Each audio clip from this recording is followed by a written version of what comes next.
Have you ever watched someone get humiliated? Not loudly, not dramatically, but in a way so quiet, so cruel, it burrows under your skin and stays there for days? Not the kind of scene where someone yells or throws things. No. The kind where silence is the loudest sound in the room.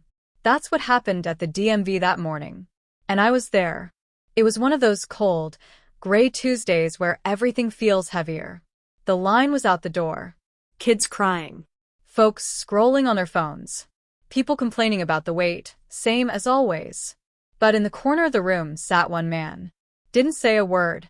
He had a battered olive green duffel bag by his feet. Looked to be about 70, maybe older. His face was carved with years and stories most of us couldn't even imagine. You know that look some veterans carry? Like they've seen entire lifetimes between blinks. That was him. But nobody else saw that. All they saw was a homeless man with a cane, shaking hands, and clothes long past their prime. And if there's one thing people in line hate more than waiting, it's having their routine disrupted by someone they've already decided isn't worth their time. Before I go on, let me say this. If you believe no veteran, no human being, should ever be humiliated for the life they've lived, if you believe dignity isn't something reserved for the well-dressed, but for the people who've earned it, then stay with me. Because what happened next changed the way that entire rooms saw heroes and strangers forever. It started simple. The old man stood, slowly, carefully, the kind of motion that makes your bones ache just watching. He stepped up to the counter where Chad was working. Now Chad. Chad was the kind of guy who let a little authority rot him from the inside. Early 30s. Smug. Wore his grin like a weapon. Asterisk, sir. Asterisk, Chad said, loud enough for the whole room to hear. Asterisk, this line's for appointments only. Unless you're here to decorate the floor, I suggest you sit back down. Asterisk. A few people laughed. Someone behind me chuckled. A mother pulled her kid closer like the man was contagious. But the old man didn't flinch. He opened his coat, reached inside, and shakily tried to hand Chad an envelope. His hands trembled like leaves in a storm. You gotta be kidding me, Chad scoffed. That grin grew wider. Are you drunk or just old? Can't even hold a piece of paper straight? That was the moment that broke something in me. Not the volume, not the insult, but the mockery, the dismissal. Like the man wasn't even human. And the worst part? No one said a word. Not the security guard, not the supervisor. Just silence. Like this kind of cruelty was routine. Then it happened. The old man, flustered, reached into his duffel bag again. Something small and metallic slipped from his grasp and clattered onto the tile. A soft clink, but somehow it sliced through the entire room. Everyone heard it. It didn't belong in a DMV. I saw it first. We all did, a second later. Round. Gold. A blue ribbon tangled around it. The Medal of Honor. I swear to God, it was real.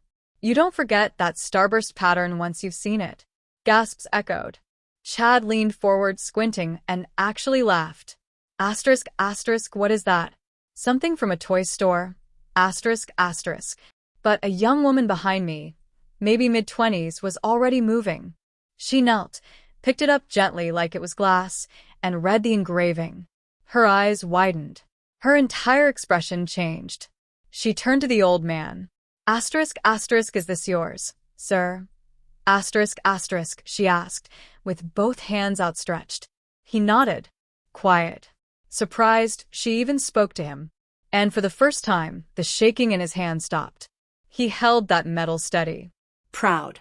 Not boastful, just steady. The woman turned to Chad, voice sharp. Asterisk, what's his name? Asterisk. She started typing. Paused. Then gasped. Asterisk, this man saved 13 Marines in Afghanistan. Asterisk. He pulled them from a burning Humvee. He was a national story. 15 years ago. Asterisk. The silence that followed? You could have heard a pin drop and counted its bounces. Chad's face drained of color. He tried to recover, stammering a question about the man's ID, but it was too late. The room had changed. We saw him now, not as a vagrant, not as a nuisance, but as a hero who had walked into that building not asking for applause, just trying to renew an ID. And what did we do? We laughed. We stared. We judged. The young woman stood beside him, unshaken. Asterisk, asterisk, sir. Would you like me to help you with the form? Asterisk, asterisk. He nodded.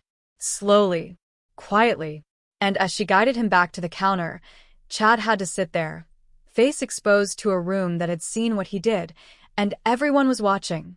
And me? I just stood there, ashamed. Ashamed that I didn't speak up sooner. That I let silence be an accomplice to cruelty. But it wasn't over. Not yet. Because the next person to walk into that DMV? He didn't come alone. He came wearing stars, stripes, and the kind of authority that doesn't ask for respect. Asterisk, asterisk, it commands it. Asterisk, asterisk. What he did next. That's the part you really need to hear. That's when she pulled out her phone again. The woman, I later learned her name was Elena, wasn't just Googling this time. She was making a call. Her voice was low, almost a whisper. Yes. I need to speak to Colonel Hastings.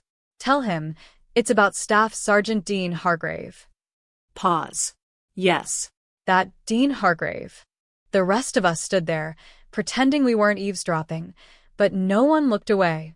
Not anymore. 10 minutes passed. The old man, Staff Sergeant Dean Hargrave, as we now knew, sat quietly, finishing the form. Elena helped him line by line. Chad didn't say a word. He looked like he wanted the ground to open up and swallow him whole.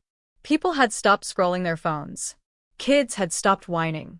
There was a silence in the room, thick, expectant, like we were all waiting for something we didn't yet understand. And then the doors opened. He wasn't in uniform. Didn't have to be. Square jaw. Polished boots. A presence that commanded attention like gravity. Behind him were two others, ex-Marines. You could tell by the tattoos, the posture, the way they moved like a unit. The lead man walked past the security desk, past the rows of chairs, straight toward Hargrave. He didn't say a word. He just stood there. And then, slowly, deliberately, he saluted. A full, straight-backed, hand-over-brow salute. Held longer than protocol. Because this wasn't about protocol. This was about honor. The room was dead silent. Hargrave looked up, surprised. His eyes locked on the man standing before him. A beat passed. Then, cane in one hand and metal in the other, he stood. And he returned the salute. No words. Just two soldiers sharing a moment deeper than anything a room full of strangers could truly understand.